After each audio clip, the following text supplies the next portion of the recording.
भोंदू अशोक खरातला महिला लैंगिक अत्याचाराच्या 5व्या गुन्ह्यात 6व्यांदा कोठडी सुनावण्यात आली आहे। 14 दिवसांच्या न्यायालयीन कोठडीत खरातचा मुक्काम राहणार असल्याने एसआयटीला खरातच्या पूर्णपणे भांडाफोड करण्याची संधी मिळालेली आहे। खरातची 14 दिवसांच्या न्यायालयीन कोठडीत रवानगी करण्यात आलेली आहे। एसआयटीकडून गुंगीच्या औषधांचा फॉर्म्युला एसआयटीला हवा आहे। भोंदू अशोक खरातचा कोठडीतला मुक्काम वाढलेला आहे।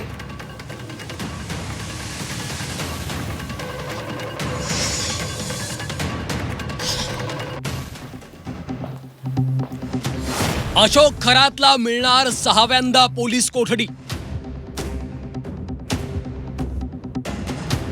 एसआयटीला हवा गुंगीच्या औषधाचा फॉर्म्युला।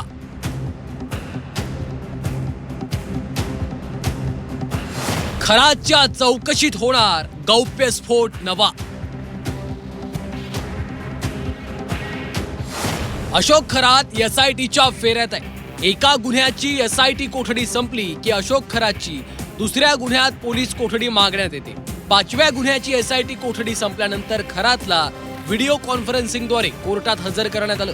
यावेळी एसआयटीनं 6व्या गुन्ह्यासाठी खरातची कोठडी मागितली आहे। अशोक खरातनं 6व्या गुन्ह्यातल्या पीडित महिलेवरही अत्याचार केले होते। हे अत्याचार करण्याआधी त्यानं मोठ्या मोठ्या गमजा मारल्या होत्या। मी देवाचा अवतार आहे, तुझ्यासह तुझ्या घरच्यांचा देखील भलं करू शकतो, मी जे काही सांगेल ते तू करत जा, असं सांगून तिच्यावर लैंगिक अत्याचार केला। वारंवार तिला वेगवेगळ्या पद्धतीचं आश्वासन आणि दैवी शक्ती असल्याचं भासवलं। तिच्यावर अत्याचार करत तिला गुंगीचं औषध देत अत्याचार केल्याची तक्रार या महिलेनं दिली।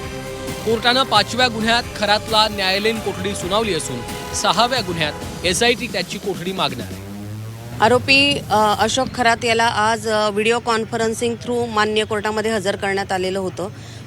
जो 79/2026चा जो गुन्हा होता त्यामध्ये पोलीस कस्टडी यापूर्वी मिळालेली होती आणि त्या गुन्ह्याचा मधल्या पोलीस कोठडीचा हक्क जो आहे तो राखीव ठेवून दुसरा जो महिला अत्याचाराचा गुन्हा आहे 81/2026 त्यामध्ये त्याला वर्ग करण्यात आलेला आहे आणि उद्या त्याला मान्य कोर्टासमोर पोलीस कोठडीसाठी हजर करण्यात येईल। अशोक खरात एसआयटीच्या फेऱ्यातून सुटला की तो पुन्हा ईडीच्या फेऱ्यात अडकण्याची शक्यता आहे। शिर्डी पोलिसांनीही स्वतंत्र गुन्हा दाखल केलाय। त्या प्रकरणातही त्याचा ताबा घेतला जाऊ शकतो। ठाणे पोलीसही त्याला ताब्यात घेऊ शकतात। अशोक खरातचा कोठडीतला मुक्काम खूप दिवस लांबण्याची शक्यता आहे। सागर गायकवाड, झी 24 तास, नाशिक।